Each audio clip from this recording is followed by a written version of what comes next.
talking to the Rolex wearing, diamond ring wearing, kiss stealing, willing dealing, limo jet flying. We Ric Flairin' on us, flaring on us. We Ric Flairin' on us. You talking to the Rolex wearing, diamond ring wearing, kiss stealing, willing dealing, limo jet flying. We Ric Flairin' on us, flaring on us. We Ric Flairin' on us, flaring on us.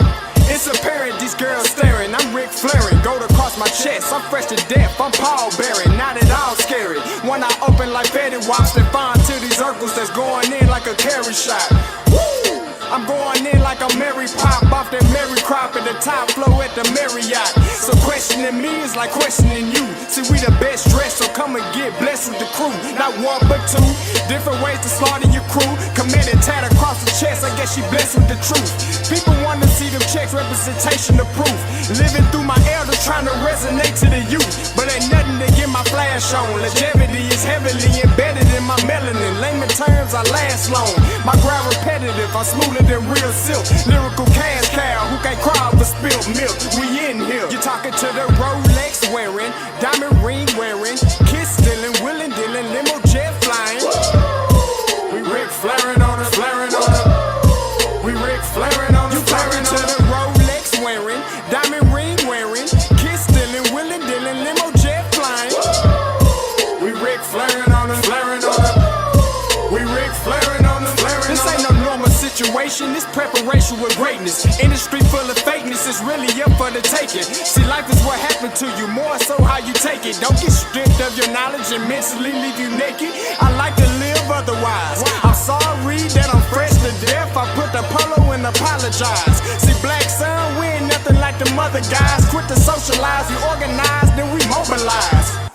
Off the deep end like a scuba diver. And no confusion, just keep it pushing like Uber drivers. Woo! Business fresh just like a supervisor in a Gucci visor. Can't find a smoother rhymer.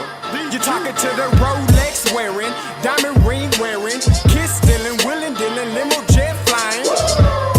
We Ric Flairin' on us, flaring on us. We Ric Flairin' on us. You talking to the Rolex wearing, diamond ring wearing, kiss stealing, willing dealing, limo jet flying. We Ric Flairin' on us, flaring on us. We Ric Flairin' on us, flaring on us. Yeah, DQ baby. Shout out that boy Nigga for that fire track. Hey, Black Sun, sun up. What's up, Vinny Vegas? What in Vegas? Yeah. Shout out Pharaoh's Kids, D-Phase. Yeah. Bubba C. Yeah. Ric Flairin' on them. Ric Flairin' on them. Ric Flairin' on them. Ric Flairin' son up, baby. Hey, yo, Scotty, you going crazy for this one. We see what you're doing, we salute you. Hey, let's get it started. It's Backpack Capital One. What's in your wallet? Got a call from my man A. Scott. I said I got it. Love that you highlighting all of these black colleges. Try to pay me for doing this. Look, bruh, if you don't get off my line with that foolishness, voice of the swag, pull up where you at. No cap if the Brody is speaking the soft facts. My advice, tune in to every show. Captain Petty, but we know that the sergeants are with the smoke. Speculate, just tell me what is we doing. Get into it, okay, look, I'ma say this and keep it moving. My boy Scotty, man, he offered the leash. Black grad, paying college, I'm glad that he called me. Walking cause we all been taught that talk is cheap. Even primetime knows Scott for the HBCU streets.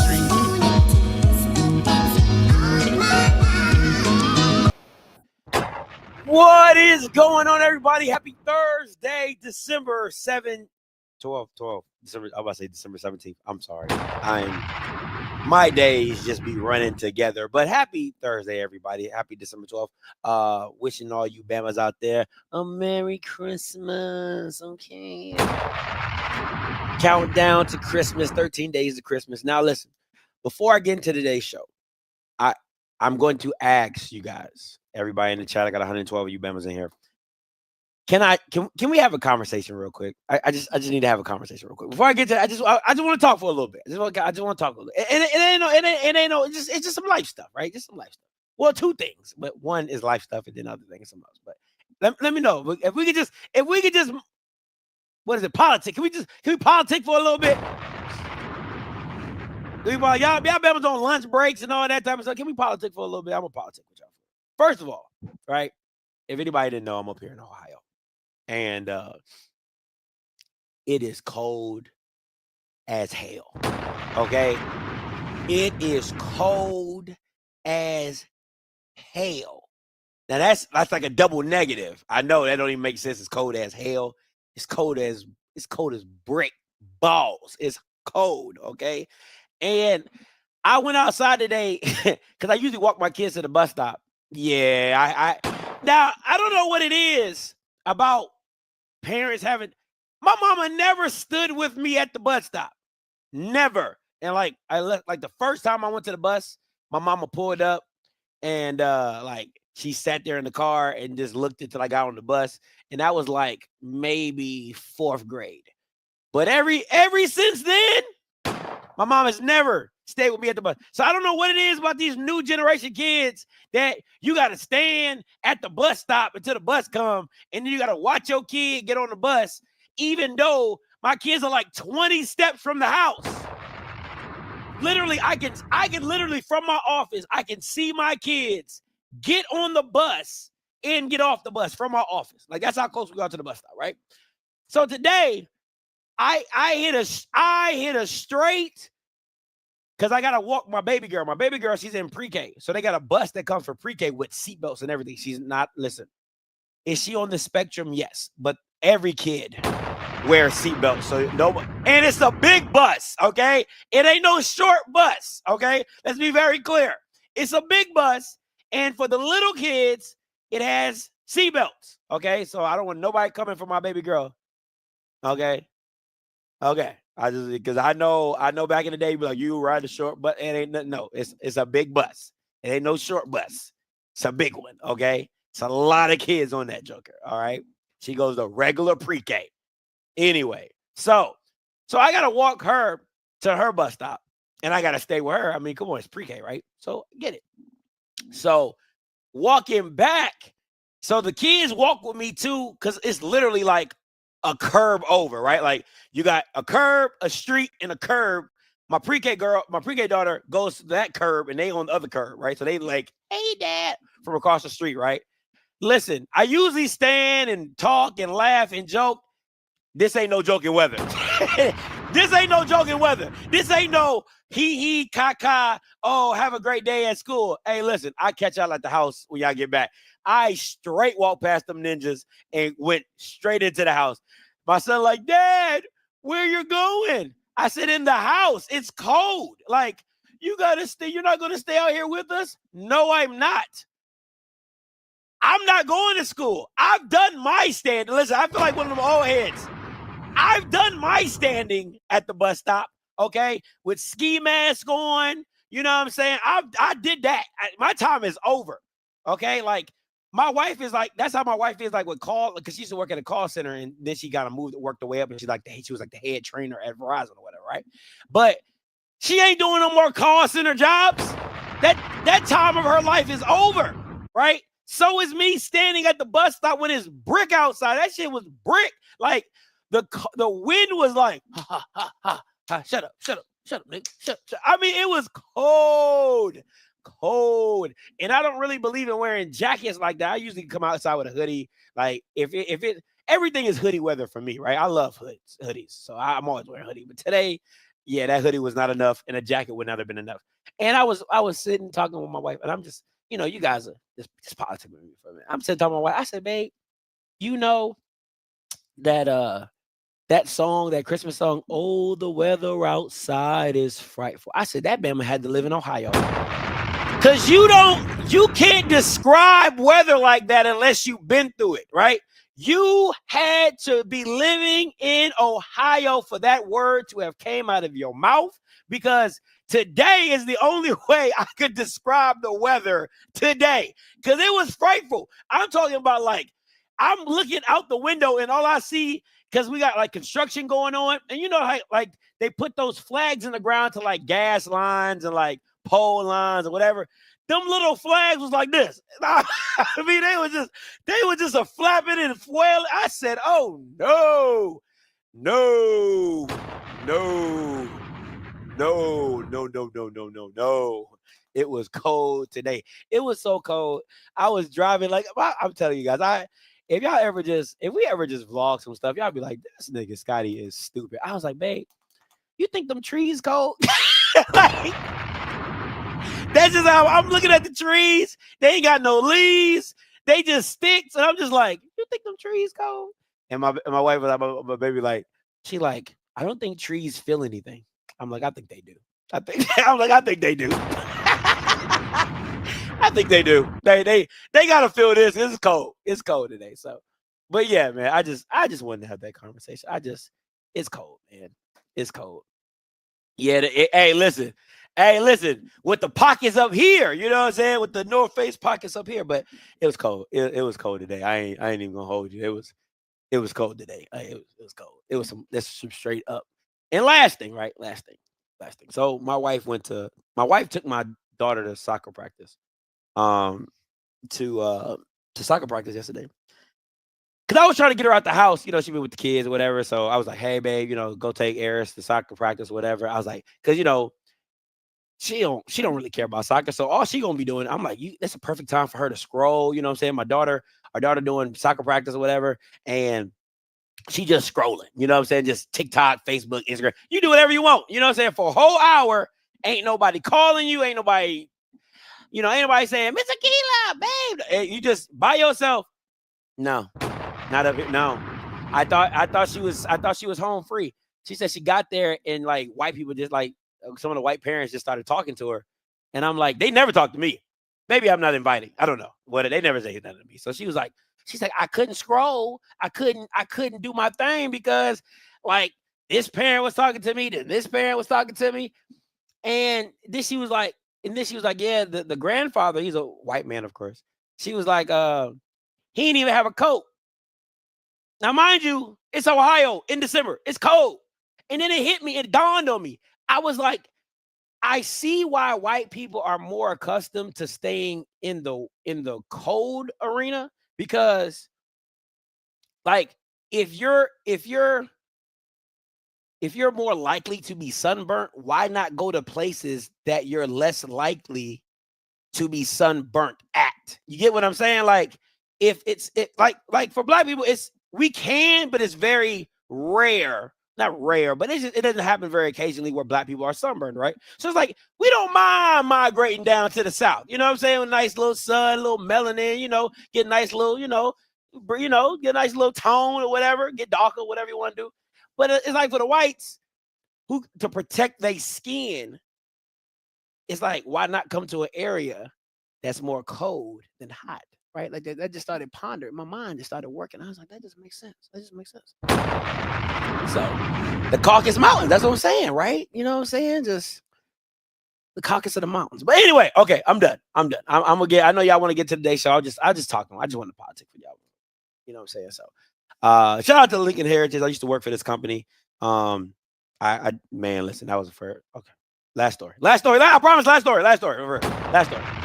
I used to work with Lincoln Heritage. If anybody knows, you know, right? So Lincoln Heritage is like a funeral expense company, right? So it's like it helps you. They help you with death.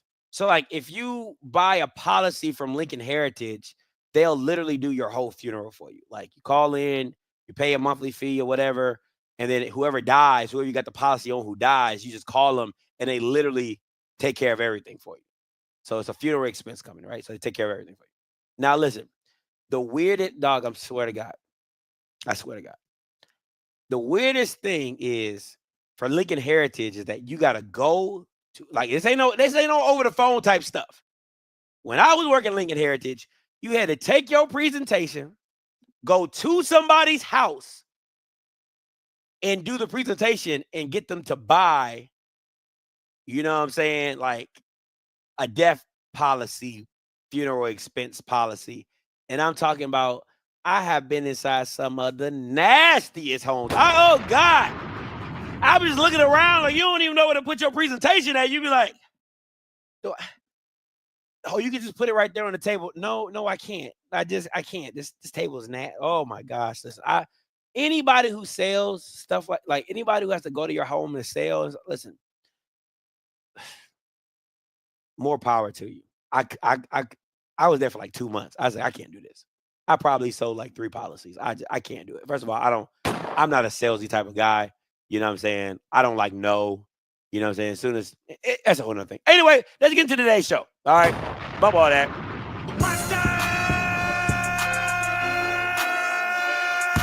Niggas acting bad, but somebody gotta do put up on the. All right. Let's get into it. Now, I saw this on Twitter. Right? HBCU Mike. Shout out to him. Him, her. They, them, him, whatever your pronouns are, if you have pronouns. Listen, it's 2024. You gotta. I don't want to get in trouble for nobody, right? Listen. Now you know, everybody know Dr. Brian, my guy, right? So when I saw this, I texted him. I sent the screenshot. We're gonna get into it. I sent the screenshot and I texted him, right? This is what he told me. Oh, my bad. I gotta go word on the street first. I'm sorry. My bad. Listen. Play as fuck up. My bad. All right, stay with me. I'm all outsourced today. Let me get back right. All right. So, word on the street before I get into today's show. I am all jacked up. Right? It's just because it's cold weather is really messing with me. It's really messing my mind. Right? Word on the street for Grambling is this. And this is hot. This is hot, though. It's still hot. It's still good stuff. I'm just discombobulated, right?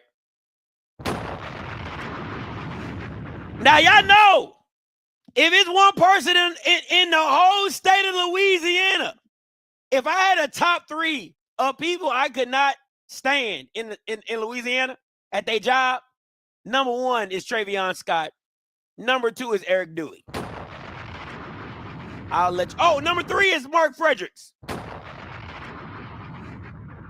Number 3 is Mark Fredericks. So they people who suck at their job. Number 1, Travion Scott. Number 2, Eric Dooley. Number 3, Mark Fredericks. Right. So this is what I was told. I'm listen. And the funny thing is, I love when the gossip starts rolling in, right? Because and again, you can anybody, because most of my gossip comes from this text number. So y'all keep using it, okay? Bless your heart, y'all keep using it. But how the rumors come in is like this. Scotty, my sources are telling me inside the Grambling Athletics that they're trying to get rid of Travion Scott. And I'm like, what? Really? Don't play with me. I feel like that Usher video. Don't play like that. Are you serious? Put that on everything. I go straight Usher. Huh? Nah, man, I'm in the studio. What? Don't play like that. Put that on everything. I'm serious. When you talk about Travion Scott leaving, I'm like, hey, don't play like that. Right? So it was that person. So then I reach out to people that know Grambling stuff. So I like I'm gonna call you back. Right? So I start reaching out to people in Grambling. I'm like, hey, have you heard this? Right? And they're like, yeah, I have heard that. Or yeah, this is rumor. So again, this is a very, very, very, very fresh rumor. Okay. This is a fresh word on the street. I got this yesterday. Right. So today I'm giving it to you. He's not out per se, but there are rumblings that there's being shifts made to get him out of position as AD. Right? And if it happens, I'm going to just come on here and be like, I told y'all niggas. Y'all thought I was playing, but I told y'all. That's all I'm going to say. All right? That's all I'm going to say. Right? So To each his own. To each his own. So it's all I'm saying is it's a possibility. All I'm saying is a possibility. Word on the street, and I keep telling y'all this, word on the street is strictly gossip, right? If it comes to pass, that is cool. If it don't, I'm just giving you the gossip that's given to me, okay? I don't break no news. That ain't my thing no more. I did that one time. It failed. I ain't doing no more breaking news, nothing, okay? And until the white people break it, then I'm going to say breaking news or broken news, whatever. You get what I'm saying, right? So I just want to be very clear. So when I say word on the street, it's rumblings, okay? Rumblings. Don't take anything to the bank until it happens. Then you can be like, damn, Scotty said it, but it's, again, word on the street. All right? Now, let's bring it back. All right? Let's bring it back. Now, back to the original tweet. Back to the original tweet by HBCU Mike. Right? It says, breaking HBCU news, reliable sources mean more than one, have provided the Alabama A&M. Now, okay, let me say this. Do I know the short list? Maybe I don't. Maybe I do. I don't know. But is Dr. Bryant my guy? Yes. And did I reach out to Dr. Bryant to ask the question of, hey, how realistic is this? You know what he told me? This ain't the real short list. That's what he told me. I texted him, hey, what's good with this? Is it true? You know I got to do a show, right? He said, this ain't the real short list, Scotty. I said, okay. Okay. You know what I'm saying? I left it at that. Because again, do I know the short list? Maybe. Maybe not. Maybe not. I can neither confirm nor deny that I know the short list. But we'll move along. So HBCU Mike says this. List of prospectives next coaches is order. Number 1, Chennis Berry. Number 2, Jordan Ardoffer. Number 3, Fred McNair. Number 4, Sam Shade. And that is it. That is it. All right. Again.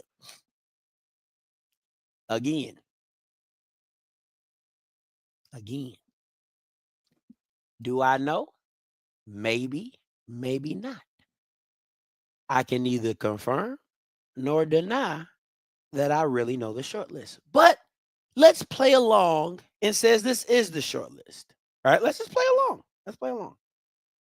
But before we play along, he said this. First of all, anybody trying to keep Connell Manor, their opinion is unvalidated. Your opinion is no longer valid.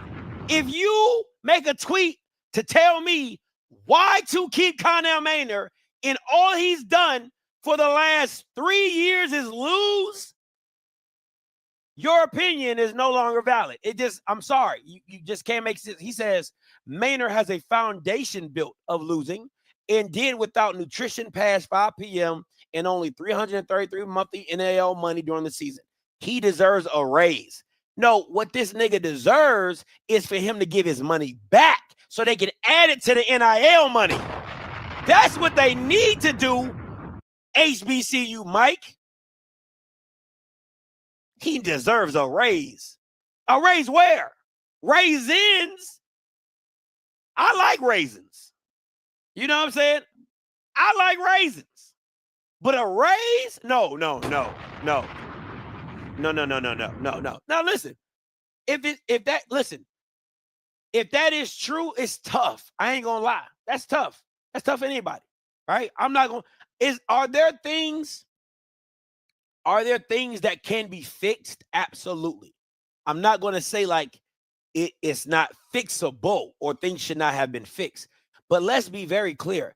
Connell Manor was getting paid over $300,000 to be 3rd and 4th place in the division. Again, let's break this all the way down because HBCU Mike, I hate people who just leave out like out all the other things, right? He's getting paid $300,000 to lose to his in-state rival. He's getting paid $300,000 to lose not once, not twice, but 3 times to that head coach. He is also getting paid $300,000 to lose to the top 2 teams in the conference. He is also getting paid $300,000 to lose SWAC games, which he said he only gets paid to win them. So again, HBCU Mike, drop it.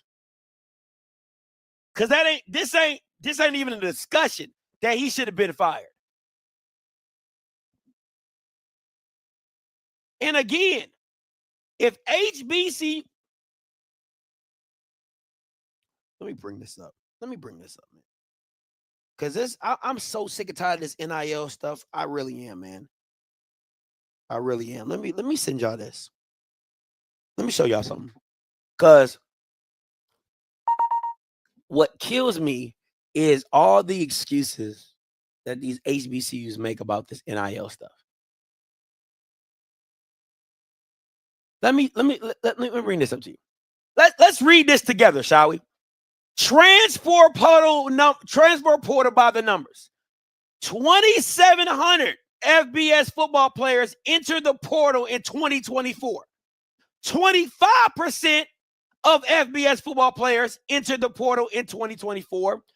30% of players who entered the portal in 2023 never made it out or got signed.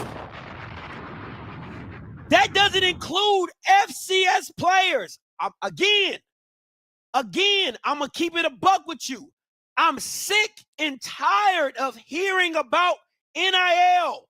There is enough players. This is FBS, not FCS, not Division II, not Division III, just FBS players.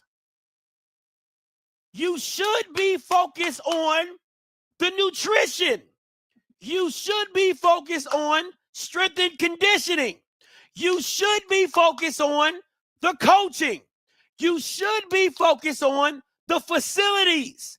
If your mindset is stuck on NIL, you're in the wrong place. I keep telling y'all, HBCUs and NIL is like you living in a motorhome driving a Mercedes-Benz. Your priorities are backwards.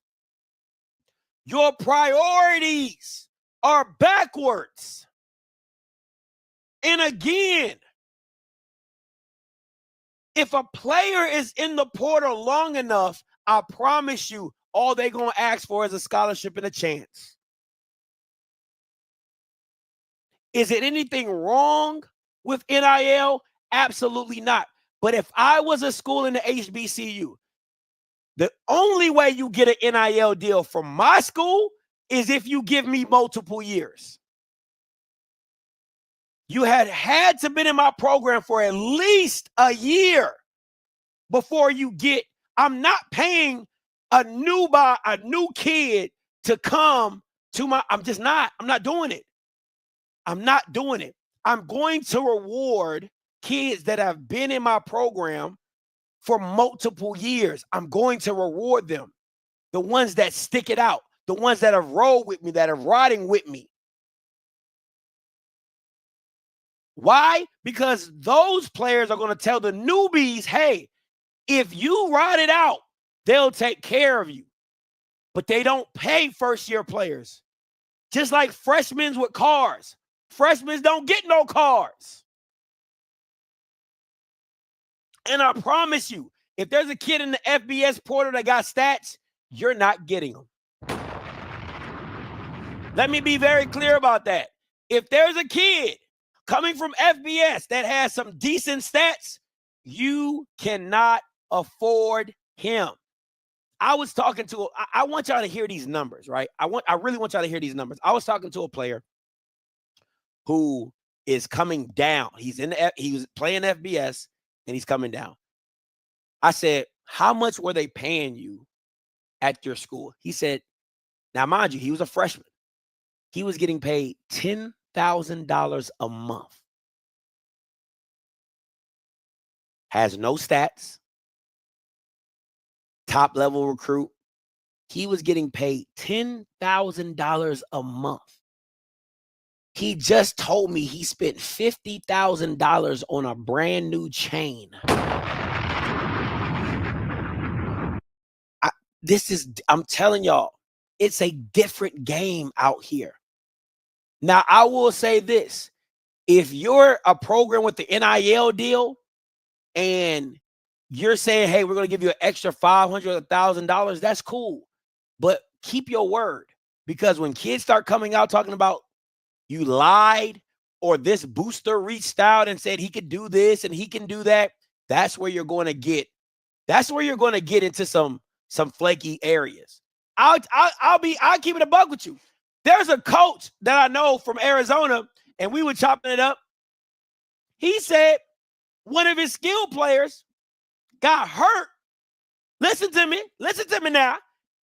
A high-level recruit that he recruited to the team of Arizona got hurt. He said, Scotty, we still paying the Bama $10,000 a month. He hurt, hasn't played, walking around practice, still getting paid $10,000 a month. It's a different world. And again, you are in the wrong tax bracket. That's not your game. I'm telling you, don't let Dr. McNugget get your ass screwed up because you're asking for money for the wrong things. Get money to change your program. Get the nutrition. Get the facilities. Get your dorms better. Get your coaching better. Hire better coach. I mean, goddamn. Like, come on, man. Come on. NIL is not the end-all, be-all in this world. And don't let nobody tell you otherwise, because it's not. It is not. And honestly, you don't need, if you want to walk into that NIL space money, you don't need much. You do not need much. Maybe an extra $500, $750, maybe an extra $1,000. You don't need much, but understand the bigger journey should be you investing in your program, not investing in spending money. Listen, there's not a player in listen to me very carefully. There's not a player in HBCU football right now that could promote any product on a national level. Why? Because you don't get national exposure. Remember, name, image, likeness, not W-2 employee. That's name, image, likeness. That means your name, your image, or a likeness is promoting something.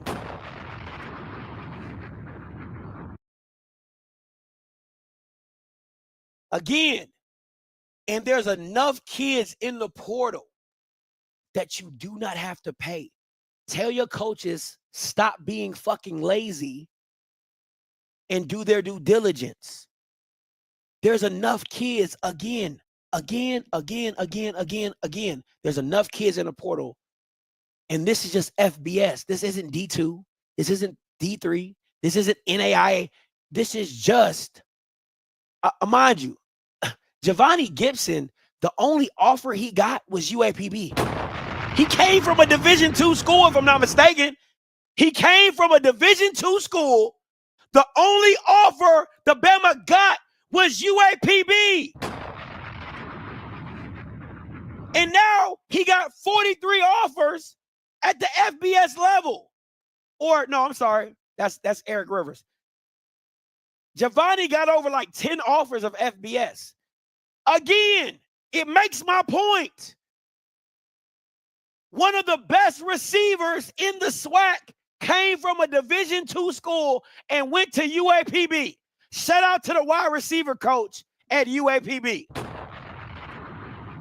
Again, nobody is doing their due diligence. It is talent out there if you go look. And UAPB isn't in the benefit of finding NIL money all willy-nilly. So they got to get it out the mud. And they had one of the best wide receivers in the freaking league.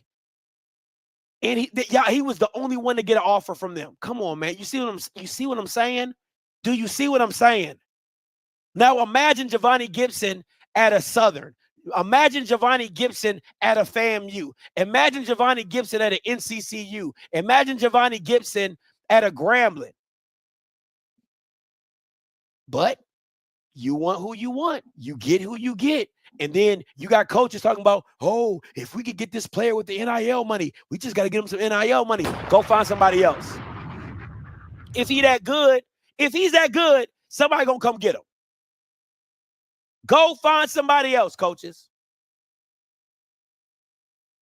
Go find somebody else. That's all I'm saying.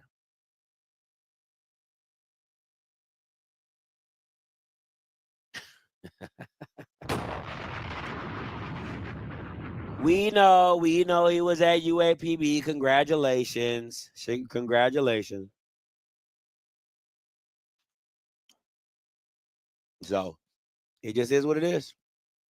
Again, makes my point. So back to this idiotic statement. Very idiotic. He deserves a raise. He deserves a raise.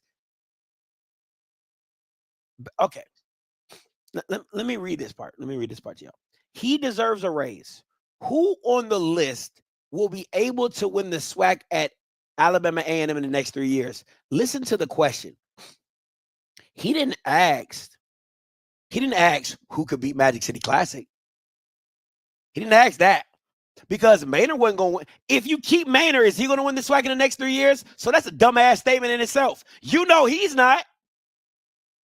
But can one of these coaches win the Magic City Classic? Absolutely. Could one of these coaches probably beat FAMU? Absolutely. Could they beat Jackson? Absolutely. Maynard could never. So why are we keeping him? Again, the question is a dumbass question because Maynard ain't done it. He wouldn't have done it in the next 3 years. So why ask the question?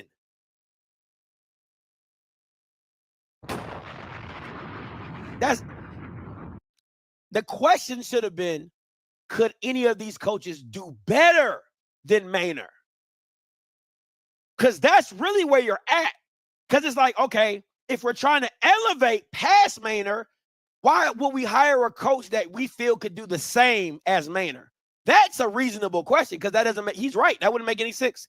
If that's the case, then you might as well keep Connell if you're trying to hire somebody on the same level. But honestly, if I'm being a buck, Connell Maynard's attachment to DT is why he got fired. On top of him losing.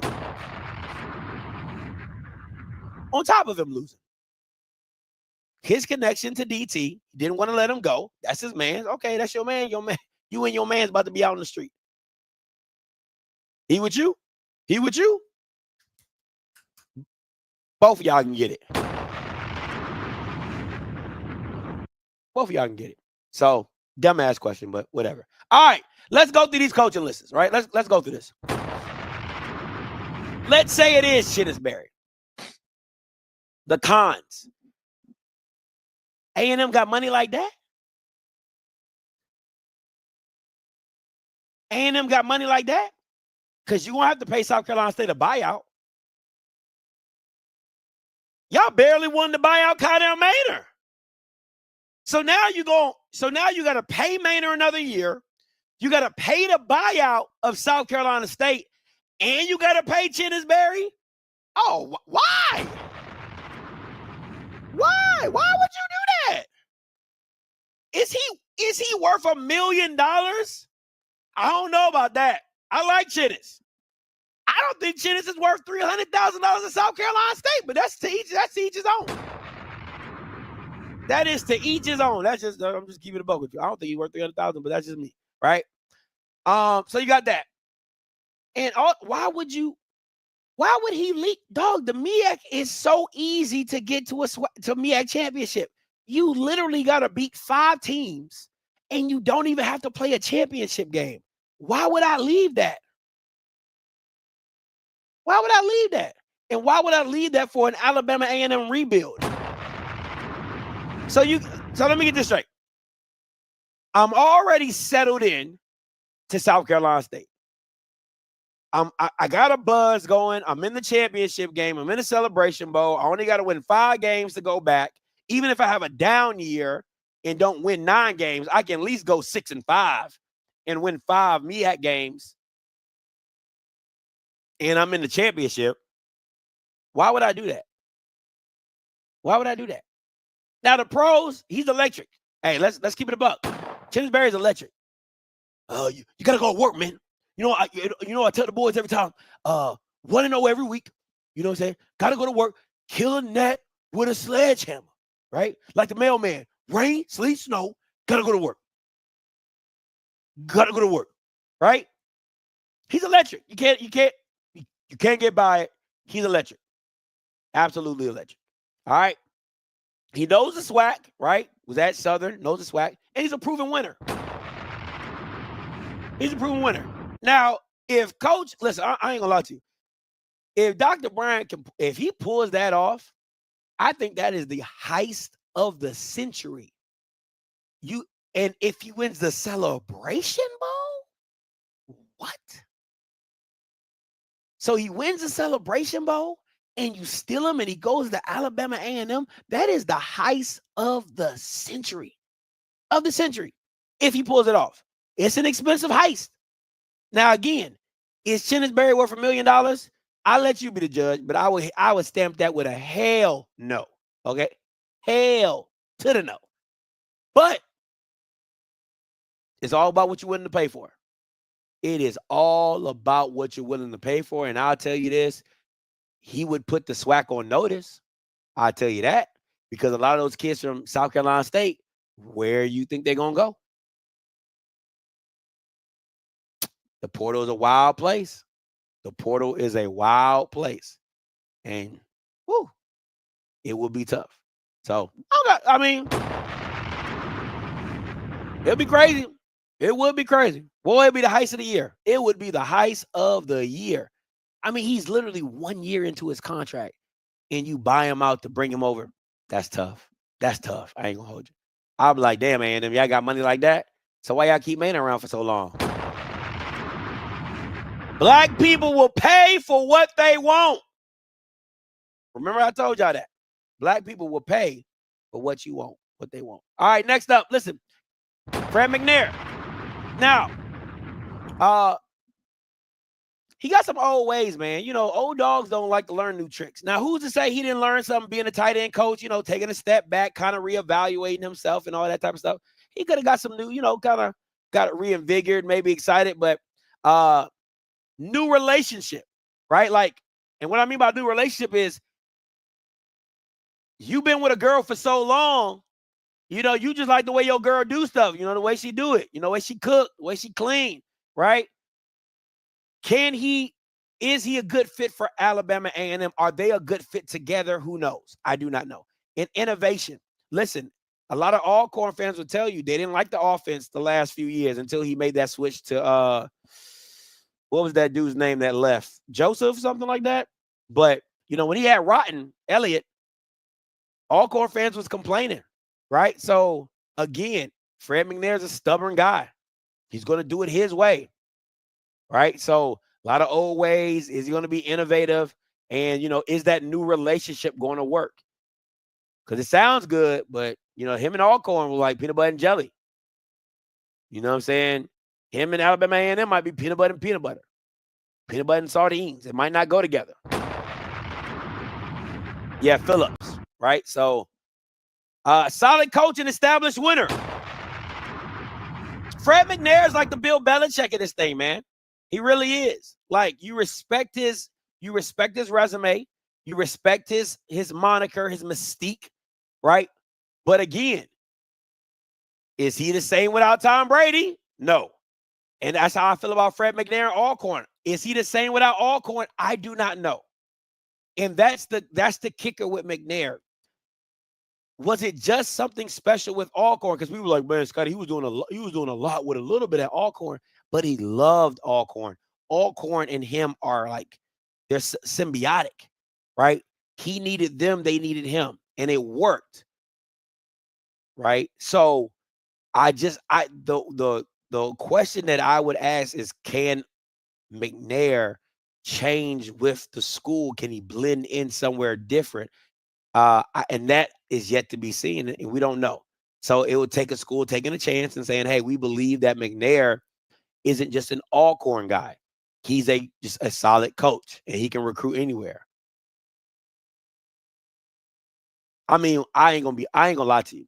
I would love to see McNair come back into the SWAC as a head coach and beat Cedric Thomas. I would love to see that. I think that is primetime television. If he got back, let's say he gets with A&M and they meet up with Alcorn and he mollywops them. Oh my God, you talking about chef's kiss. That's funny. That's just great TV. That's great television, right? Cedric, new guy at Alcorn, who everybody thinks is better than you, and then you come in there and whoop his ass. That would be funny. I might have to come back just for that game. Like, I want to see this. Oh, I want to see this, and I want to talk about this, right? Because it's possible. It's possible. You talk about some chef's kiss? Boy, listen. Now, McNair ain't going, it's just another game. McNair is just another game. Not for me, McNair.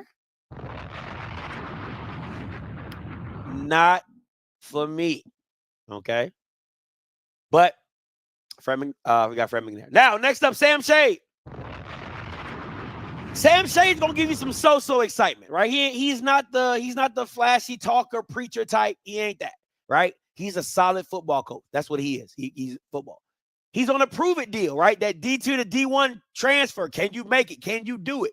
So, and he's a champion, right? He's a champion. So, but he's still on a prove it deal. Coming from D2, D1, can you make it happen? Right? He rebuilt Miles after Reggie Ruffin had left, and I mean has just been dominating, right? If it wasn't for Chennis, he probably would have been a two-time SWAC SIC. He probably would have been a two-time SIAC champion, but Chennis was in the way, right? Innovation.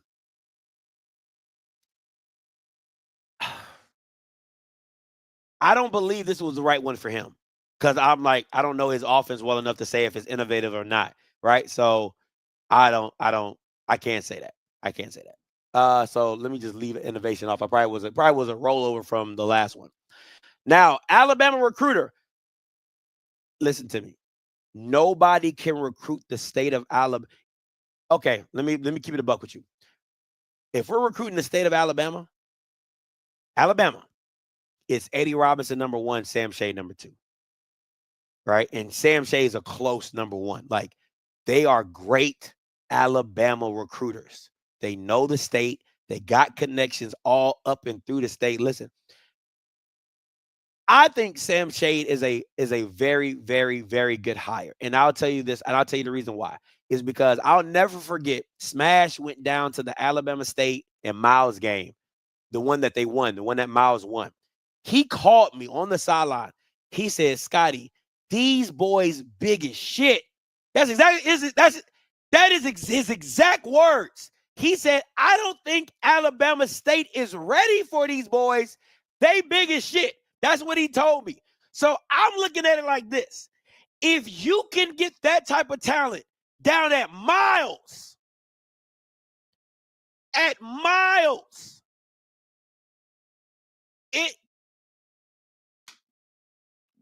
don't see why you couldn't do that at Alabama A&M.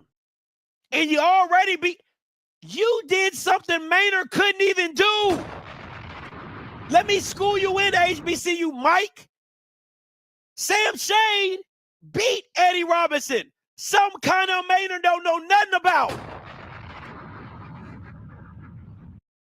Some kind of Maynard don't know nothing about. He beat Eddie Robinson. But that's your guy, though. He should be getting a raise. That's what you said. He should be getting a raise. Listen. And he's an established winner, man. He's a program. Again, I think, honestly, I'm not keeping it. If Dr. Bryant doesn't go the celebrity route, I think Sam Shade is one of those. No, I think Sam Shade is a no-brainer. He's a program builder. Like that's what he does. Like, I think there has to be credit for that. You got to give somebody credit for that, for being a program builder. Same thing with Chinnis at Benedict. Reggie Ruffin took a lot of Bamas from Miles to Tuskegee and left them desolate, right? Shout out to D2 HBCU football. You know what I'm saying? Like, he was like, what he did at Miles was transformational. To go from 1-9 that first year to go, I think they went 8-2, then 9-1, something crazy like that. And they beat Bama State that year too, right? With Demetrius Davis and Bubba and all them bad boys on that defense. Went it to Bama State, went it to Montgomery, and whooped their ass. So I think that Sam Shade is a no-brainer. That's just my personal opinion, because I like people who can show me that they can build a program, because it's not easy to do so. In this day and age, with the portal, with the NIL, for you to go into a place and completely turn it around to become an SIAC champion and win a first-round playoff game, which Chinnis Berry has never done. I'm a fan.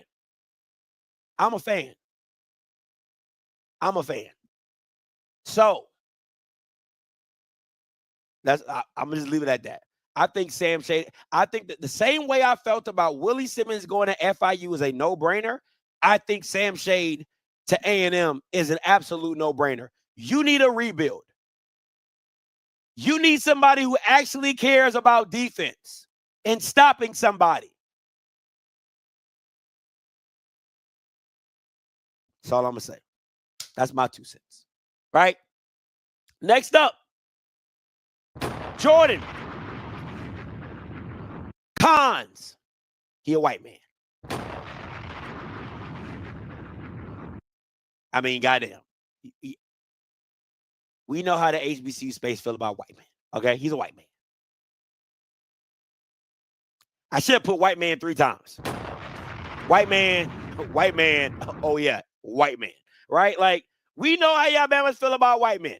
Okay? Getting HBCU jobs. You don't like it. Okay? That's as big as not. And he has no head coaching experience. But what I will tell you about Jordan is he is a damn good recruiter. And I'm telling you, he has Smitty vibes, right? Where a lot of people that talk to him is, I've spoken to Jordan. Listen. Okay. Jordan is the white dude that can come to the cookout. I've spoken to him personally. Like, I've had a conversation with him. We chopped it up. I met him at the HBCU Legacy Bowl. He came up to me. He was like, man, Scotty, I watch your show all the time, man. Love what you do. We just chopped it up, right? He's like, man, you need to talk about Benedict more. But cool, I'm telling you, when you talk to a white man in about 5 to 10 minutes, if he's a cool enough white person, like, yeah, he can get invited to the cookout. Yeah, he can connect with black players. Yeah, he's that type of laissez-faire, like, shoot the breeze with you. Jordan's that. He's a great recruiter. I'm telling you, the dude's a great recruiter. He's a great guy, great scheme, great defensive-minded guy. And again, like I said, he takes you back to that old Alabama A&M where it's defense first, right? Alabama A&M used to be a defensive school. That's what BJ tells me. That's what all the old heads tell me who've been in the SWAC space, that if Alabama A&M used to be a defensive-minded program. And I think Jordan brings you back to that way. You know what I'm saying? Again, what hurts him is he has no head coaching experience, but I think he's a great hire, man. I really do. I wouldn't say this. Let me say this. And Jordan knows I'm a big fan of him. So, Jordan, please don't take this. I think he should take the vote. If I was Jordan, you can either ride the wave with it's how you can do it. Remember, he's white, so his options are way more unlimited than a black coach, right? So he can ride the wave with Chinnis and probably find another FCS or low-level G5 job that's going to come and offer him because of his wins. Right? Hey, listen, do you take care of your family, ride that out, right? Because he plays on both sides of the fence, black and white. But if he wants to be a head coach, I would take the Fort Valley State job if it's offered. Because Sean Gibbs gonna take some of them players with him? Absolutely. But it's not a program that has been desolated and just losing and all that type of stuff. You know it can be rebuilt. You know it can be brought up to what it was. So I wouldn't have a problem if they hired Jordan and he did his thing down there at Fort Valley. Because a white man was at Savannah State, was dominating. You know what I'm saying? It was a white man at Savannah State, was whooping ass, taking names. So I'm just saying. So, but if I'm Jordan, I'm gonna rob no Diddy. I'm gonna ride it out with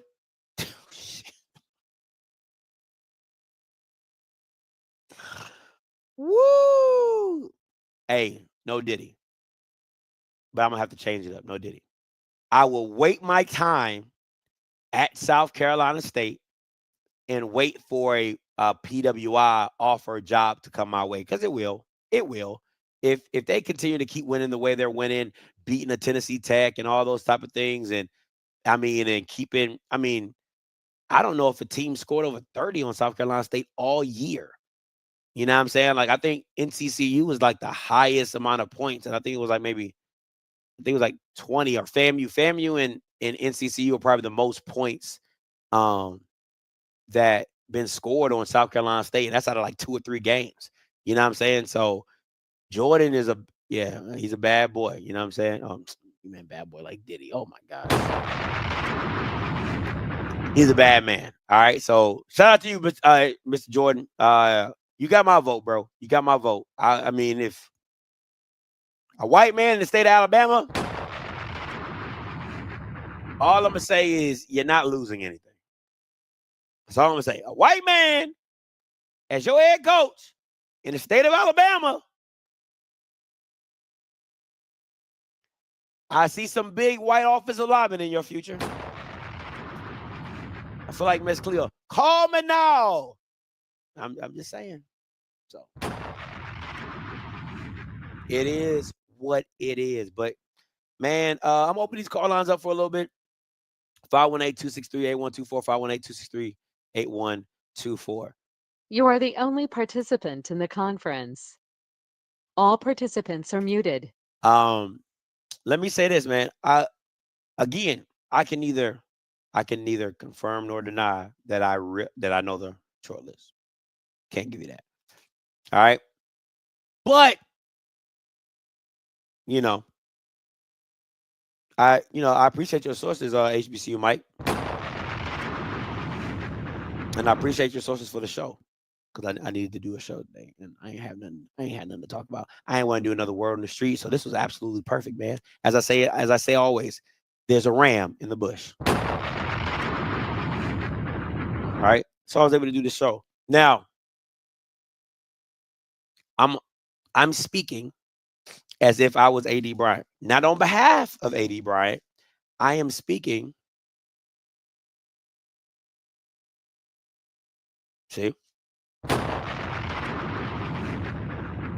See, I told you he could go to the cookout. I knew it was something about that white man that I like. I told you he could come to the cookout. That's who y'all need to hire for your freaking defensive coordinator. Get Milton Patterson's ass up out of there and bring Jordan back to FAMU, Cozy.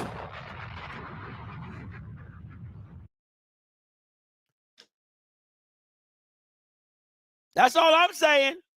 Get Milton Patterson up out of there. Go get Jordan.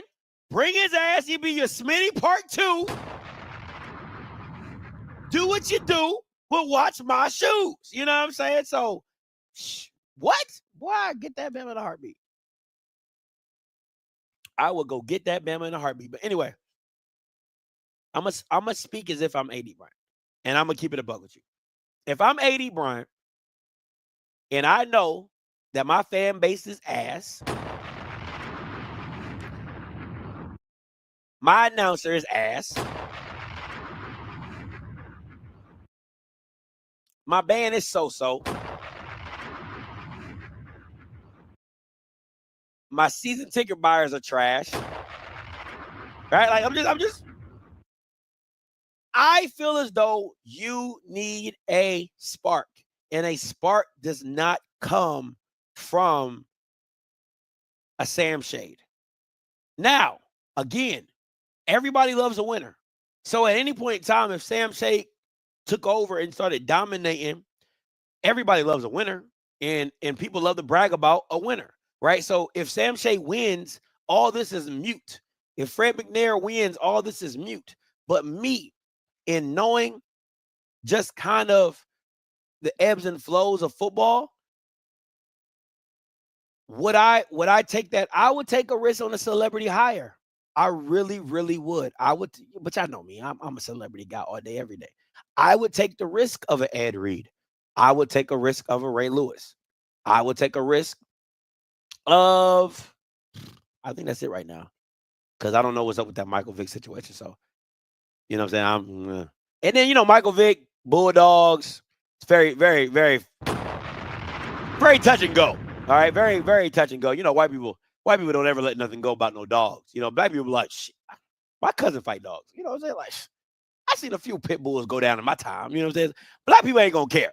But you know, the white people and Peter, you know, hell no, we won't go. Hell no. You know, Bulldogs, Vic, it's just very shaky situation. But again, my philosophy is all publicity is good publicity. Why? Because ain't nobody talking about Alabama A&M now.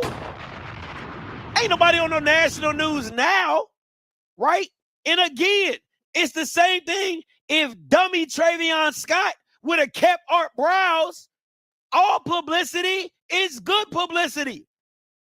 Because, again, nobody talking about Grambling now. Nobody. Nobody. You see what I'm saying? But you went back to Eric Dooley. Listen, Travion Scott should be fired for allowing Mickey Joseph to hire Eric Dooley. That should be a fireable offense in itself. Should be a fireable offense in itself. Anyway, that's neither here nor there.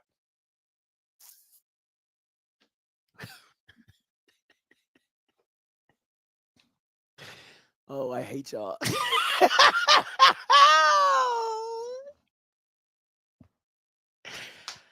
Lord knows I hate y'all. Jesus, I hate y'all.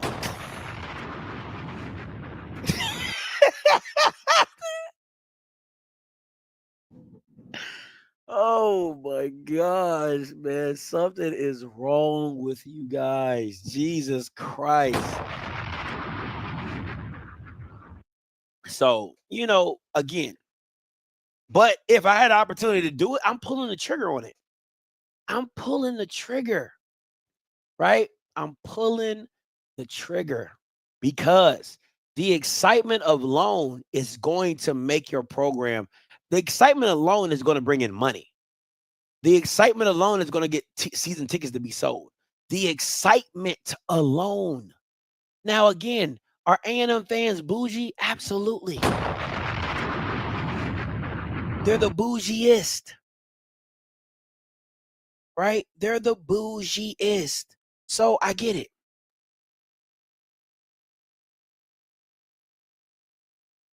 You know what I'm saying? But at the end of the day, man, I really feel as though you gotta.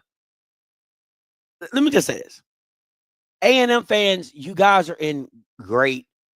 You guys are in a great place, and I'll give. Listen, you're in a great place because you have a great AD, right? And again, you got a great AD, and he hasn't missed. I keep trying to tell people that he don't miss. Think about it. Edward Waters, Morgan, don't miss. Teddy Keaton at Steelman, first job, didn't miss. Dante Grambling, didn't miss. Like, he don't miss. He don't. So you're in a really, whoever the AD decide to go, like, you gotta look. Listen, listen. You gotta look at AD Bryant like you look at Ashley Robinson, right? And let me be very clear. Ashley, outside of Dion, has still had some of the most influential hires in the SWAC. Willie Simmons, T.C. Taylor, right? Eric Dooley. They've all been to SWAC championships. All of them have been to SWAC championships. 2 of them have won them, right? We're taking Dion out, right? You got to look at A.D. Bryant in the same light.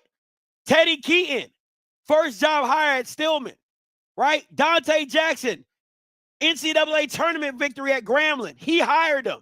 You didn't know A.D. Bryant was at Grambling, right? They were dumb enough to let him go and they got Travion Scott. How stupid is that? Right? Tamika Reed, like, you got to put A.D. Bryant bringing Don from UAPB to A&M, right? Like, it's those type of hires that keep your name buzzing and swirling in the space, but it's impactful. So again, if I'm an A&M fan, are you nervous? Yes, but you should be okay because you got a guy who's done this before. And it's hit. You know what I'm saying? So, you know what? I'm going to tell you this. I wouldn't be mad if he brought Henry Burris from FAMU to A&M. I wouldn't be mad at that. I would love to see Henry Burris' staff. That's a sleeper, by the way. That's a sleeper. That's a real sleeper, by the way. I would love to see his staff. I would love to see his staff. That's a real sleeper pick. I like that. That's a real sleeper pick. So I'm not mad at that Henry Burris one. I'm not mad at that. Right? Is he a celebrity? No, he's not a celebrity. Right? But I think it's not a bad pick. But again, if you're an A&M fan, be patient, be calm. Right? I feel like Aaron Rodgers. Relax. You're good. Okay? You're good. You're in a good spot. Now, I know you guys would have wanted it before the portal and all that type of stuff. I get it. I absolutely get it. But you're good, right? Because you got some quality head coaches out there that are able to get got. You know, Teddy Keaton is still in the market. Sam Shea's still in the market. You know what I'm saying? If he goes and spends the $1 million to get Chennis Berry, he's still in the, you know what I'm saying? So he will be on the market, right? So, or Fred McNair. There's some guys out there, right? There's some guys out there. And I think the biggest thing that I heard A.D. Bryant say to me, not me personally, but I heard him on the From the Hill podcast. Shout out to them for the interview they did with him. But he said something very influential and very profound to me. He said, Tremaine, yep. Tremaine, got Tremaine out there too. And he's still winning in the playoff. Man, shit. Tremaine at Alabama A&M. Sometimes you gotta pop out and show niggas. Certified boogeyman, I'm the one that up the scope. Hey, that's a win. Tremaine at Alabama A&M, that's a win.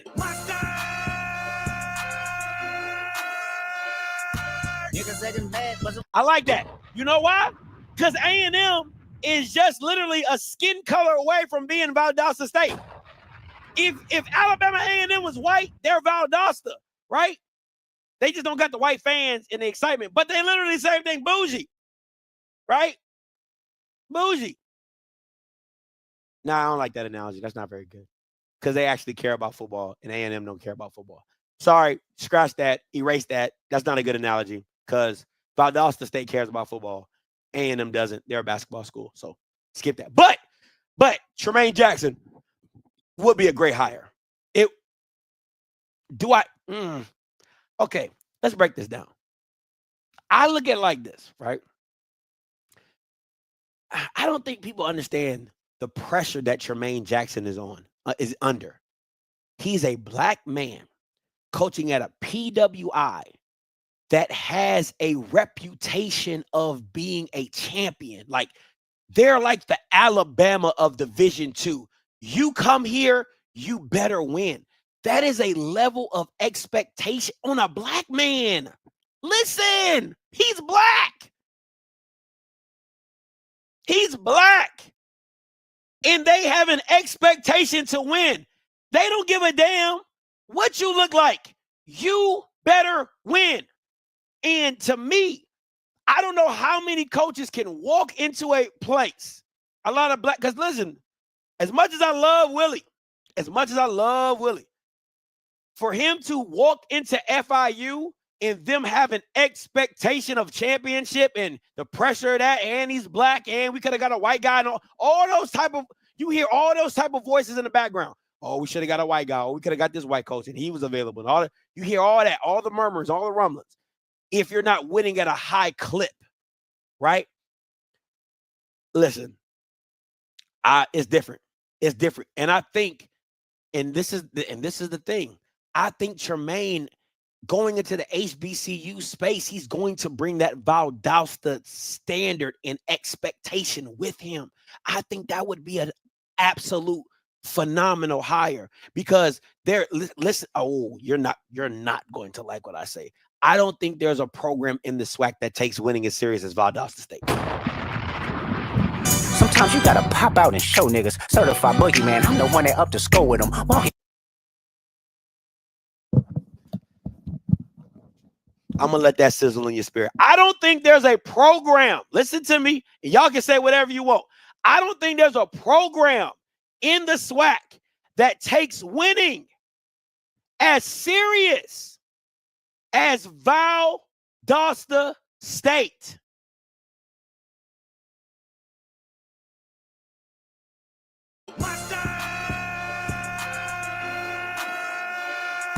Niggas acting bad, but somebody gotta do it. I'm just saying.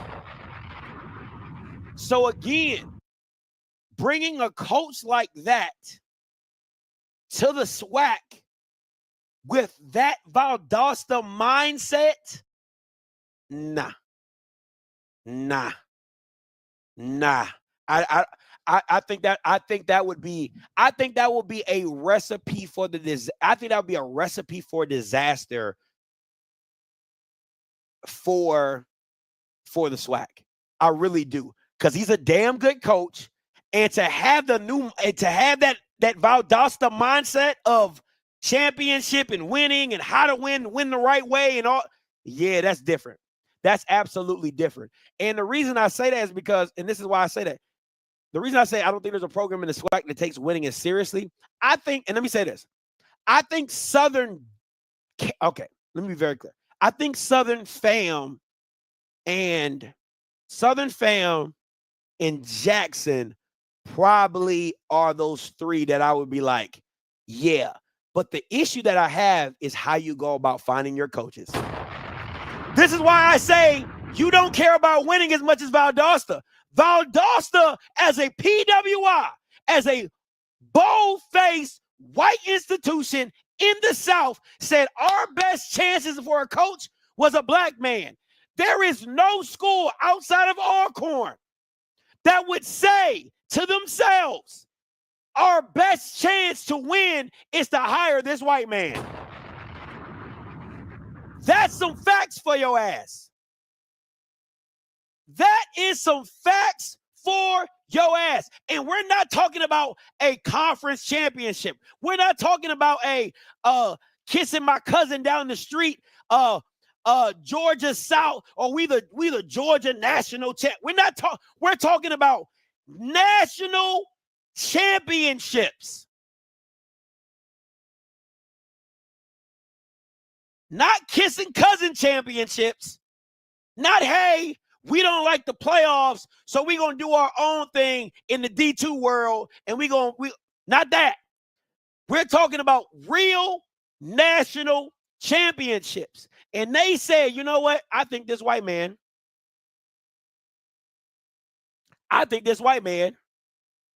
gives us a good chance I think this black man gives us a great chance to win a national championship.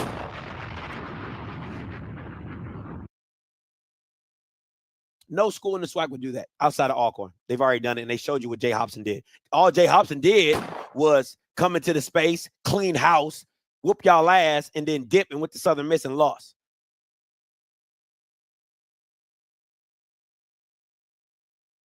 So again, that's why I'm saying what I'm saying, and I'm standing by what I'm saying. There's no school. I can't even say Southern. I can't even say Grambling. I can't even say FAM. I can only say Alcorn. I can only say Alcorn because Alcorn said, you know what? We've been trying ninja after ninja after ninja after ninja, and we've been ass. Let's try this white man and see how it works. Oh, we just become swackies. We just become swag championships. Go to back-to-back celebration bowls. So again, there is no program in the SWAC that cares about winning as much as Valdosta State. And as a white, all white, Everclear white program hired a black man to lead a program that is known for winning national championships. That is absolutely different. That is absolutely different. You can't tell me no different. You can't move me no different. Nobody else in the SWAC. It is all black, blackity, black, blackity, black, blackity, black. It's just too much of that. And you get the Eric Dooley's over here, the Eric Dooley's over there, the Eric Dooley over here. You get the Mark Fredericks over here, and Mark Fredericks over there, and Mark Fredericks here, and they all ass. That's how you get this shit. That's how you get this mediocrity, because there's no diversity in the mediocrity. It's just mediocrity. You have your Willie Simmons, right? You have your TC Taylors, which is like an anomaly because he just literally ran through a whole bunch of first-year, second-year coaches. But hey, he won. Teach his own, he won, right? But why not try a white man? Why not? It can't hurt. You've been losing with the ninjas. If I'm Valley, why not try to get a white man in the Valley? If I'm UAPB, why not try to get a white man in UAPB? You've been losing with the niggas. I'm confused. If I'm Bethune-Cookman, why not try to get a white man in there? I haven't been relevant in the SWAC since I got in this mug.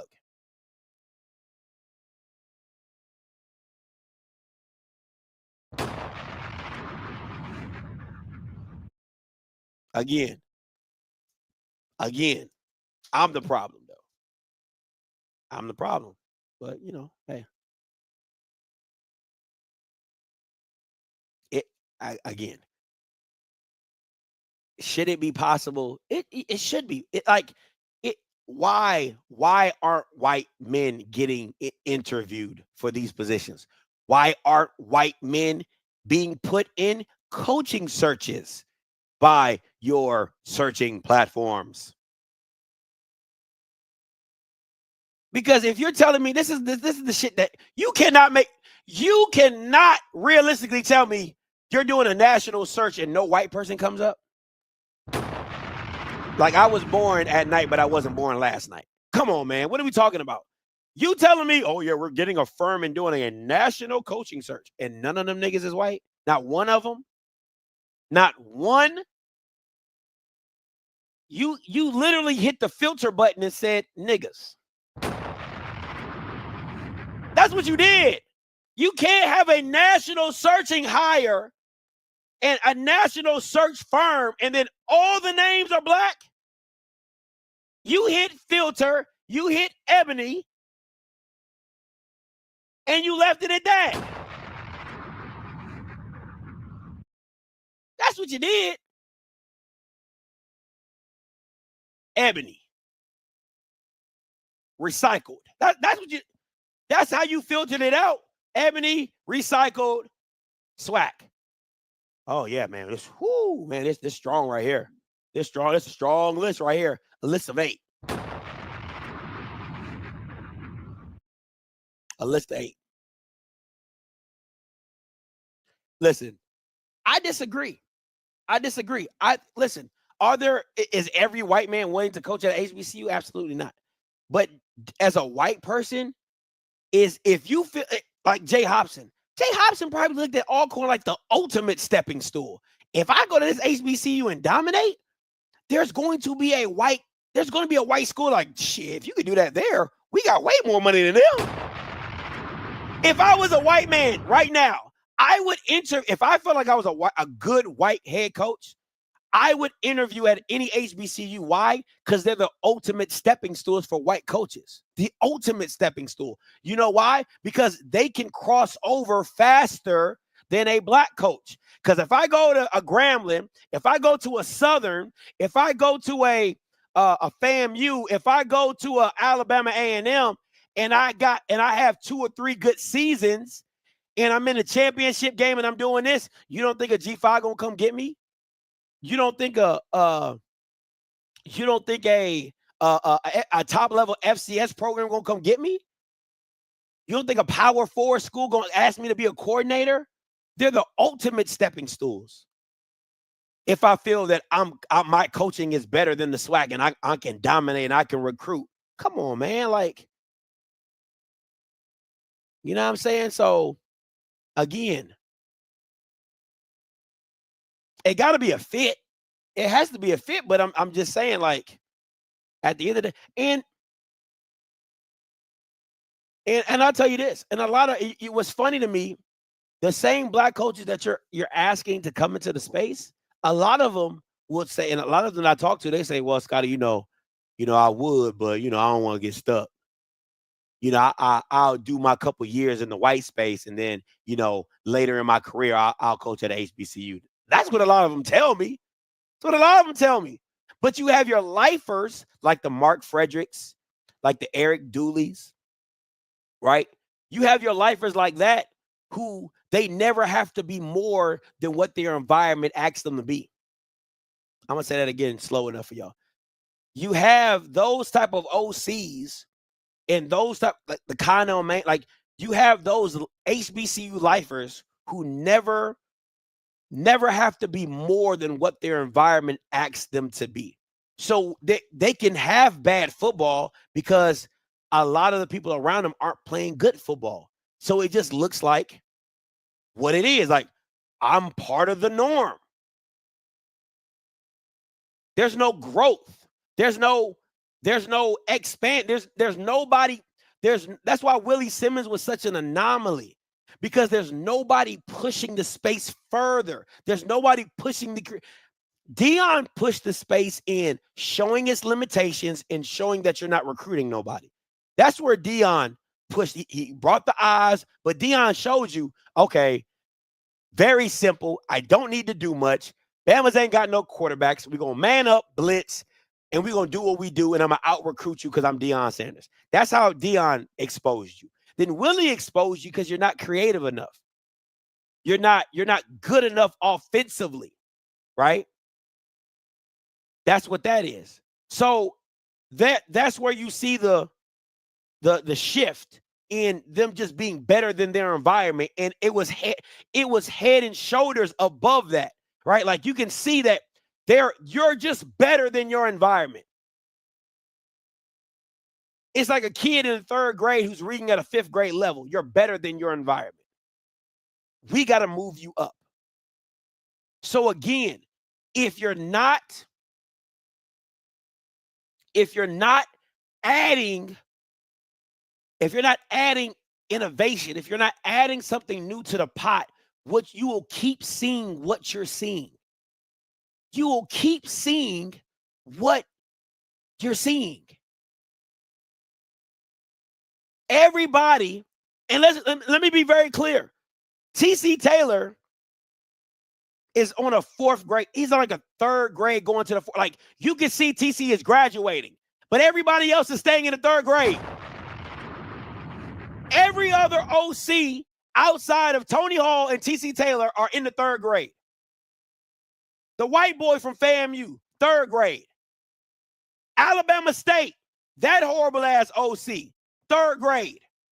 Bethune-Cookman's OC, 3rd grade. PV's OC, 3rd grade.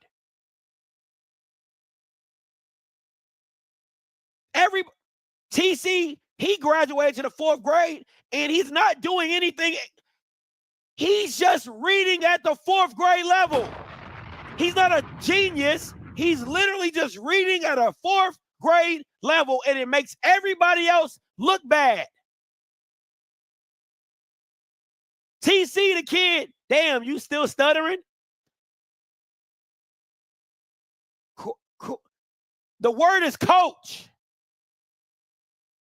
Coach. That's the word. That's literally what it is.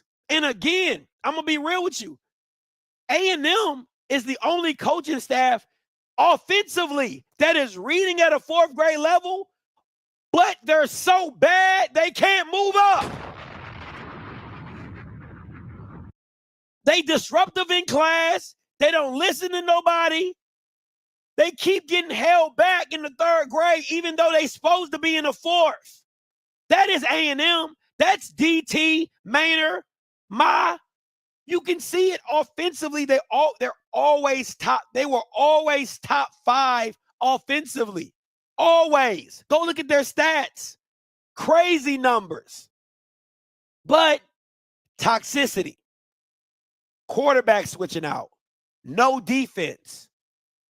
Dumb stuff. Just dumb stuff. But offensively, are they creative? Absolutely.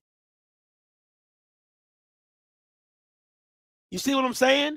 But again, when everybody's been on the 3rd grade level, you think it's okay. And when you see people outside of the 3rd grade level, TC graduating to the 4th grade, Willie Simmons being in the damn 8th grade, playing with y'all, never lost to anybody but Dion, that is playing with you. If that's not the definition of playing with somebody, no Diddy, I don't know what is. The only nigga I lost to in the SWAC was the Bama who out-recruited me, and his son came from his nutsack. The quarterback came from his nutsack. Nobody else beat me. Again. But nobody wants to call a spade a spade. Nobody wants to tell Mark Fredericks, you're a damn 2nd grader. How did you get in this class? Nobody wants to give Tony Hall his real shot when he's in the 4th grade. How do you think you get a Giovanni Gibson at that level if you're not calling things to get him open when you know he was probably double teamed half the season? Eric Dooley, 3rd grade. Alcorn, Gales, 3rd grade. Need I say more? Need I say more? So again, if you don't add fresh blood, if you don't go get you some 6th graders and 7th graders in your class, in your coaching environment, you're going to keep seeing how bad everybody is.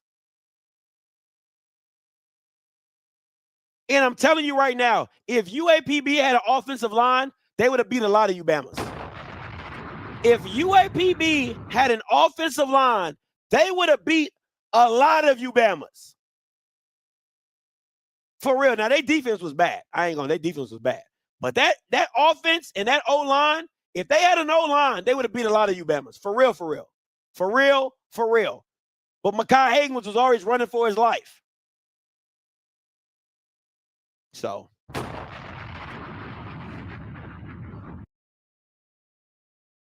Listen, man, let me say this. Let me answer this question. Why didn't you, let me tell you this. Let me listen to me when I say, I'm going to be very clear. I told Sewell from Oregon State that they need to go get Andrew. And I told Andrew I told his family, I ain't speak directly to Andrew, but I told his dad they should take their ass to Oregon State. That was the bond that I say that should happen.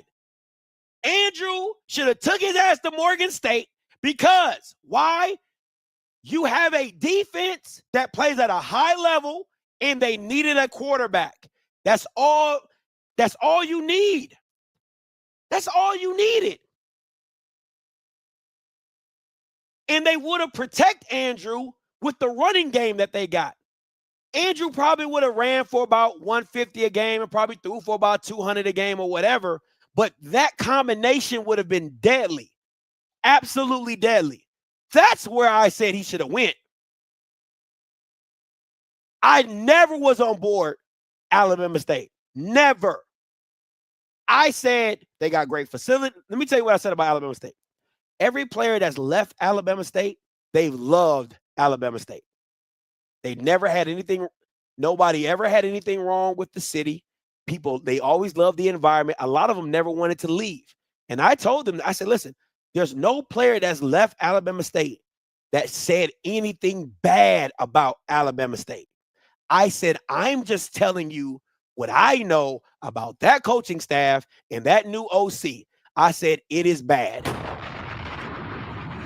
Very simple. That's what I said. I said, it's bad. Said, don't go. I said, flat out, do not go. I said, Morgan State is your, because again, listen,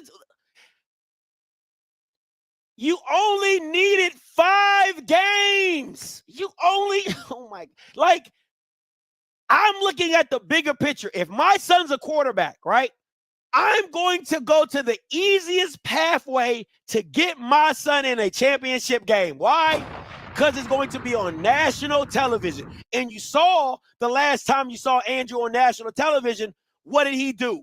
Show up and show out.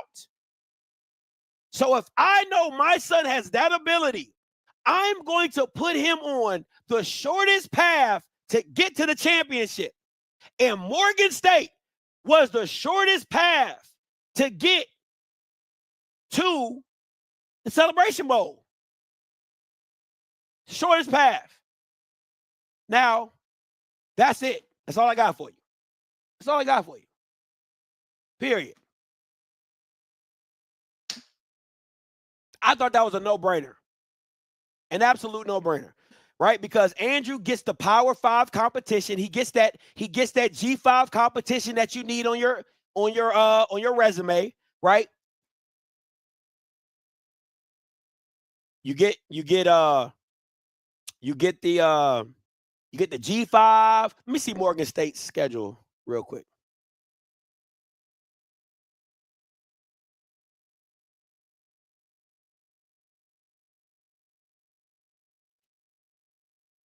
All right, so they went 6-6.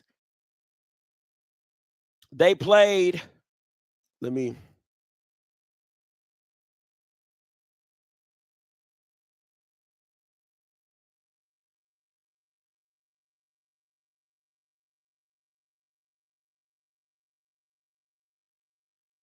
right, so see, these are the games you need. The Towsons, the Ohios, you know what I'm saying? The Stony Brooks, like these are the games outside of MEAC stuff that you need. This Ohio game would have been huge because let me tell you about that Ohio game. That Morgan State defense was playing out of his goddamn mind. It was playing out of his goddamn mind. And if they had a good quarterback, they possibly could have won that game. These are the games that you needed. You see what I'm saying? These are the games that quarterbacks need to be in. This game needs to get off the schedule, right? But the Stony Brooks, right? This Lincoln, you can't have both of these, man. You can't have both of these games. This is just ass. You can't have VUL and Lincoln in the same schedule. Come on, man. Y'all got to be better than that, right? The Merrimack, like these are the games that you got to go play to make it work, right? See, if you have a quarterback, you beat NCCU probably. Now, I don't know if you win this one. That's a tough one. 54-7 is just an ass whooping. But the rest of these, they're all winnable. They're all winnable. You have Andrew Body, they're all winnable. You see what I'm saying? So, again, let me see that 2023 schedule. I think it's the one they had Akron. Yeah, look at these 2 games. These are the games you want to play. The Akrons, the University of Richmond, the Towsons, the U Albany's. Like, these are the games that you want to see high-level quarterbacking play. Yale. This is a great schedule. You don't get scheduled like this in the SWAC. And again, quarterbacks don't get drafted from the SWAC. We understand that. We know that. The schedules are ass. And the quarterbacking is not very good, right? So you need these type of schedules to get you noticed. Period. Period. So I thought it was a perfect marriage. You get the games you get to be evaluated as a quarterback, and it's an easy path to get to the championship. Easy path to get to the Celebration Bowl. Easy. Period. So that was just my little 2 cents on that. So, but if I'm Andrew, I stay at Alabama State. And the reason I stay at Alabama State is because unless there's a really good offer outside, you know what I'm saying? Remember, he's coming off of 2 shoulder injuries, right? I don't know how many offers you're going to get with 2 shoulder injuries, right? And you need tape. That OBC tape is really great, but again, you got hurt in that game, right? So you need tape. And Alabama State is one thing Alabama State going to have is a defense. And you saw what that defense was like this year. And you saw what that team was without you. If you bring back Kinsey, if you bring back some of these, if you get better wide receivers, because them dudes, they could fly though. They can run. They just can get them the ball, but them boys can fly, right? You bring back Kinsey, you get some better wide receivers in there. Andrew comes back healthy. I don't see why Alabama State couldn't run the table. And you saw how they played Jackson when they didn't have a quarterback. Again, he needs tape. You got to stay at Alabama State. They're going to give you an opportunity. They're going to believe in you. They're going to rehab you, get you back healthy. Stay at Alabama State, run the table, do what you do, and go get a victory. Period. Go get you a championship. Go get you a championship. So that's pretty much it. He actually has 3 years, right? Because you got 2, and then he has a grad year, right? So he has 2 years and he has a grad year. So he actually has 3 years. I don't like their OC. I hate their OC. I think he's ass. I think the OC is absolutely ass. If I was Eddie Robb, I would change him out, and I would go find me a thrower, somebody who's balanced, right? Who can run and throw the ball. I don't believe the guy at Alabama State is pretty good. I don't think he's good at all. I mean, he's okay. He's not good to me. He's on a 3rd grade reading level. They're not good. There's no creativity, there's no motion. It's not good. So I'll say that. That's just me though. That's just me. What do I know? So on defense, what led to our downfall in the season? The schedule was overall moist. Yeah, it wasn't that good. That schedule was trash. He out of here. Tell him Alco got in our package. Alco ain't no better. Okay, Alco wouldn't be. Listen, if I was Drew, the only school I would transfer to right here, right now would be FAMU. That's it. Because at FAMU, you gonna get some athletes. It's the only school I would transfer to is FAMU.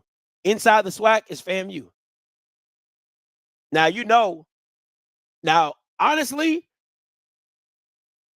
if he did go to Jackson, I wouldn't approve of it, but it's a smart play, right? If they can run that defense back again next year and you add Andrew on top of that, it's not fair. It's not fair. It wouldn't be fair. If you had that shit is not you talk about not fair. If Andrew's on the Jackson State team, they beat ULM.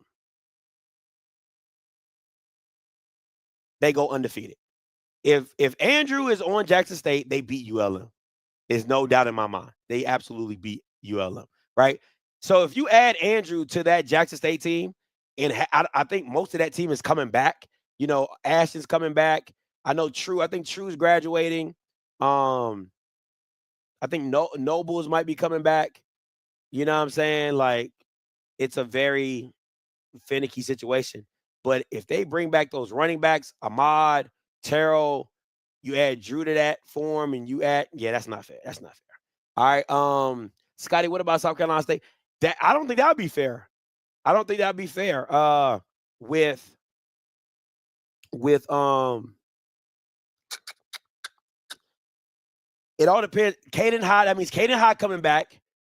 You can always your O line is going to be the kicker though. I know a lot of those O linemen are leaving. Your O line will be the kicker. Of how bad that situation is. And I don't think Stubblefield is that bad. I haven't seen him play. I know he had a great game when he had to sub in. I don't think Stubblefield is that bad. So I think, they'll be okay at that position. But if Andrew did go to South Carolina State, it's just you're losing a lot of pieces on that O line. Yeah.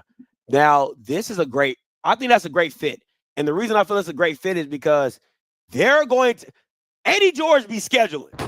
Now, Tennessee State got some whole financial stuff and dorm stuff, and Tennessee State might not be around. Okay, like I don't know. That's the whole thing. The way Tennessee State going, I don't even know if they might have a school, right? But if everything was even and everything was good, Tennessee State. Because to me, I look at it like this: the only reason I would tell Drew to go to FAMU is because they do have some good out of scheduling games, right? But the brand of FAMU is really good, and you're going to have the athletes that you're going to have a litter of athletes to pick from or to use in however you need it. Wide receivers, tight ends, running back. Like you're going to have a litany, and then you add Henry Burris, who's a CFL quarterback, right? Like that's the type of stuff you want to be around. He's a CFL quarterback legend. That's the stuff you want to be around, right? Good quarterback, good OC, right? Stuff like that. You want to be involved in that. But if you want to play better competition, you got to go to the MEAC.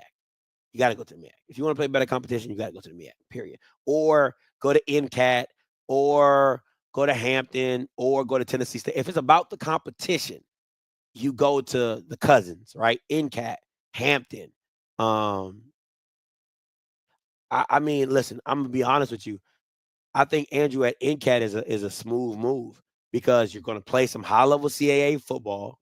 Sean Gibbs is going to get you a running back, right? It's a rebuild, so it's going to be tough. I mean, it is what it is. But if you want to play the competition, yeah. But me, again, my choices, FAMU, Morgan State, Tennessee State, and Jackson will be. And Jackson just because if you're trying to win, if you're like, yo, I want to be in a big environment. I want to be in like a top level, attendance and all that type of stuff. Because Andrew go to Jackson, it's going to be absolutely stupid. It'll be absolutely stupid. I would. That's not fair. I would literally say that's not fair if he went to Jackson, right? And the only thing I would ask TC Taylor if I was like Andrew's like agent, I'm like, listen, you cannot not throw the ball. Like, we need you to throw the ball. You know what I'm saying? Like, we're trying to be in that 3,000. I would tell TC Taylor this. If Andrew was my brother, I'd be like, listen, we're 25 and 1,000. That's where we trying to be at. We trying to be at 2,500 yards passing, 1,000 yards rushing. That's where we want to be at. That's the goal. If we really getting freaky with it, Andrew is a 3,000, 1,000 player. I'm going to just keep it a buck with y'all. Andrew's a 3,000, 1,000 yard player. He can throw for 3,000. He can run for 1,000. Like that's where, because we're not trying. Listen, I'm going to be honest. Like if I'm Andrew's brother, we're not trying to be in the SWAC forever. We trying to get this. We trying to get this paper. We trying to get this championship. Trying to get these stats, and we trying to go FBS, right? So that's my whole. That's what I say. So I don't see no quarterback coming out the SWAC to make it try out optics, but so yeah, exactly because you don't play. Listen, let me talk to y'all real quick for real. And this is no shade. This is no shade. KJ Black told me this when he was at the Rams. He said, Scotty, you know why quarterbacks in the SWAC don't get drafted? And I said, why? He said, because when I compare a quarterback playing at Miami and they're going against an Alabama, they're going against an LSU, they're going against a Florida State, and they're going against a draft pick on the other side, and they just made a hard throw, a 10-yard dig in the possibility of a draft pick was on top of that receiver, and he threaded the needle, and he said, that's, I can evaluate that. But when I got a quarterback in the SWAC who's throwing against non-draftable players, how much can I value what I'm seeing? Because then he said, my mind shifts to, well, if he was playing the draftable DB and the draftable safety and the draftable linebacker, would he make that throw? Could he make that throw?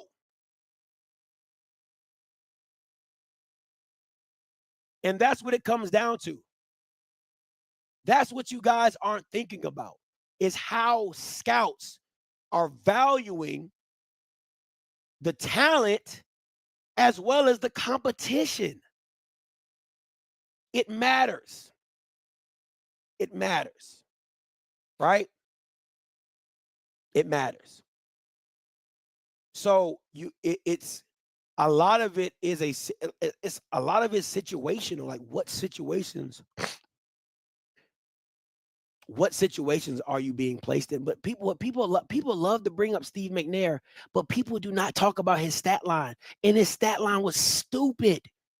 His stat line, he did that in an era where they did not throw the ball like that. In the 90s, it was all about ground and pound, running backs. Go look at his stat line. It's a stat line that to this day would blow people's minds. If somebody did Steve McNair's stat line that he did in the early 90s, late 80s, early 90s, whenever McNair played, it would still blow people's mind. If you did that now, they'd be like, God, whoa, that's great. He did that in an era where they didn't even throw the ball like that.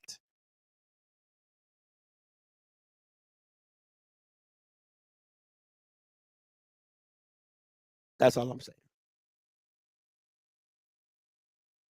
You see what I'm saying? So, all right, listen, at the end of the day, it's different. It's different. But again, it goes back to conference scheduling, right? It goes back to conference scheduling. A lot of the conference doesn't believe. It's only a few schools that believe in really scheduling hard games. A&M, PV, and that's it. Like consistently, right? Alcorn schedules, Stephen, like really good out of conference games. Real good quality out of conference games.